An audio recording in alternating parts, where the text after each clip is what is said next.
মুখমণ্ডলটা সবাই পরিষ্কার রাখার চেষ্টা করে, সবাই সুন্দর রাখার চেষ্টা করে। বাংলাদেশের রাজধানী ঢাকা, ঢাকা আমার মুখমণ্ডল। কোনোভাবেই সিটি কর্পোরেশনের একার পক্ষে বা পুলিশের একার পক্ষে আজকে এই দায়িত্ব পালন করা সম্ভব না। জনগণ 50% দায়িত্ব পালন করতে হবে, সিটি কর্পোরেশন 50% দায়িত্ব পালন করবে, তাহলে 100% হবে। আজকের এই প্রচেষ্টাটা আপনারা শুনেছেন, কোনোভাবেই সম্ভব হতো না যদি আমাদের সাংবাদিক ভাইরা এই বিষয়ে সচেতন হয়ে আমাদের দৃষ্টি আকর্ষণ না করতেন। পাশাপাশি ঢাকা মেডিকেল কলেজের পরিচালক সাহেবকেও ধন্যবাদ জানাতে চাই আমি, যে ওনারাও আমাদেরকে সহযোগিতা করেছেন। এবং উনি যে কথাটা বলেছেন এটা হলো যে এখন আমরা করেছি, এটাকে ধরে রাখাটা হলো ব্যাপার।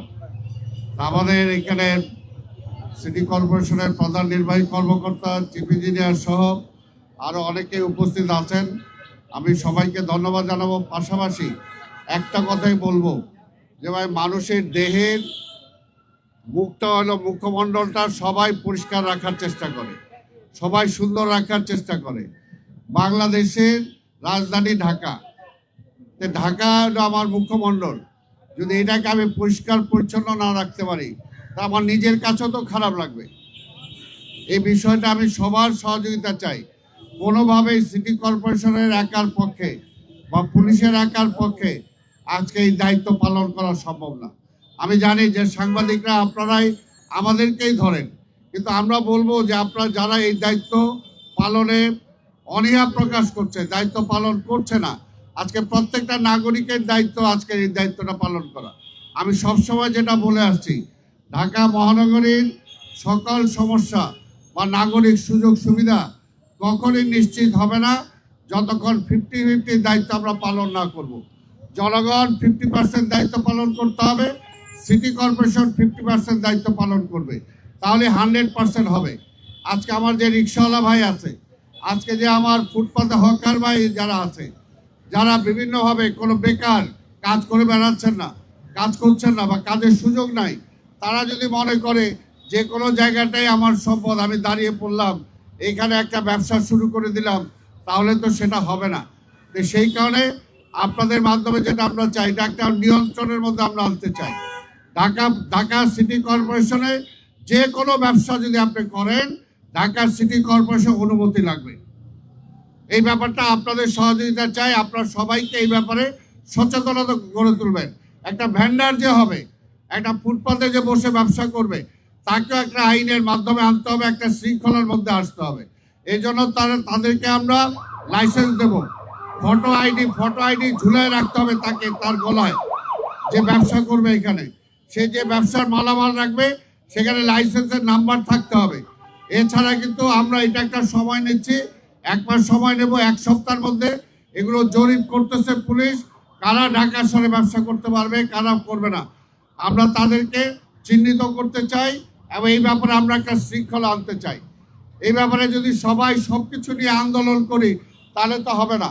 তাহলে আমার দায়িত্বটা আমরা কীভাবে পালন করব? কাজে নাগরিক দায়িত্বটা সবার। এবং এখানে আমি মনে করি এই বিষয়টা আমাদের চোখে আঙ্গুল দিয়ে সাংবাদিক ভাইরা দেখিয়ে দিয়েছেন, ভাই বোনরা, ঠিক তেমনি এখন আপনাদের কারণে আমরা উৎসাহিত হয়ে এই জায়গাটা আমরা পরিষ্কার করে দিলাম। এখন ভবিষ্যতে যাতে এটা আবার পার্মানেন্টলি কেউ দখল না করতে পারে সেই ব্যাপারেও কিন্তু সাংবাদিক ভাই বোনদেরকে খেয়াল রাখতে হবে। এবং আমি প্রত্যেকটা জনগণের সহযোগিতা আশা করি। এখানে ঢাকা মেডিকেল কলেজ, স্বাভাবিকভাবে এখানে দেখেন অপোজিট তাদের বাগানটা কি সুন্দর আছে, রাস্তার ফুটপাথটা যদি আমরা সুন্দর রাখতে পারি, একটা রুগী যখন আসবে যেখানে ডাক্তারের কাছে আসে, যদি পরিবেশটা ভালো পায় তার মনটা কিন্তু এমনি ভালো হয়ে যায়। এই জন্য সব কিছু ডিপেন্ড করে পরিবেশের উপরে। আজকে সামনে চিকনগুনিয়া এবং ডেঙ্গু রোগের প্রভাবের সময় আসতেছে।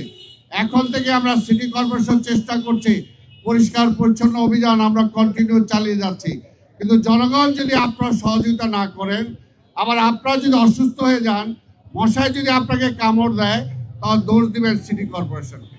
অর্থাৎ আপনার আঙ্গিনা আপনাকে পরিষ্কার রাখতে হবে, আপনার রাস্তা আমাকে পরিষ্কার রাখতে হবে। এই রাস্তা একদিক দিয়ে সিটি কর্পোরেশন পরিষ্কার করে যায়, আরেক দিকে এইখানে যে কয়েকজন বসে এখানে খাবার খাইলেন, উচ্ছিষ্ট খাবারটা রাস্তায় ফেলে যাবেন। এই যে এইভাবে প্রত্যেকটা নাগরিক যদি আমরা সচেতন না হই যে একটা শপথ আমরা নেব, রাজপথে কেউ কোনো কিছু ফেলবো না, এইটা শপথ নেন, দেখেন রাজপথ অপরিষ্কার হয় কিনা। হবে না, সেটা রিক্সাওয়ালাই হোক, সেটা ভ্যান্ডার হোক, সেটা দোকানদার হোক, আবার সেটা অফিসার হোক, প্রত্যেকেই ময়লা আবর্জনা ফেলার একটা নির্দিষ্ট জায়গা আছে। সেই জায়গার আগে আমি আমার হাতে রাখবো, আমার পকেটে রাখবো, আমার গাড়িতে রাখবো, সেখানে যাওয়ার পরে আমি সেটা ফেলবো। দেখেন ঢাকা শহর পরিষ্কার হয় কিনা। শুধুমাত্র সিটি কর্পোরেশনকে আমি দায়ী করব, আমি তো বললাম 50-50। সিটি কর্পোরেশন 50% করলেও 50 ভাগ দায়িত্ব পালন করলেও আর বাকি 50 যদি জনগণ না করে তাহলে কিন্তু সেটা সম্ভব হবে না।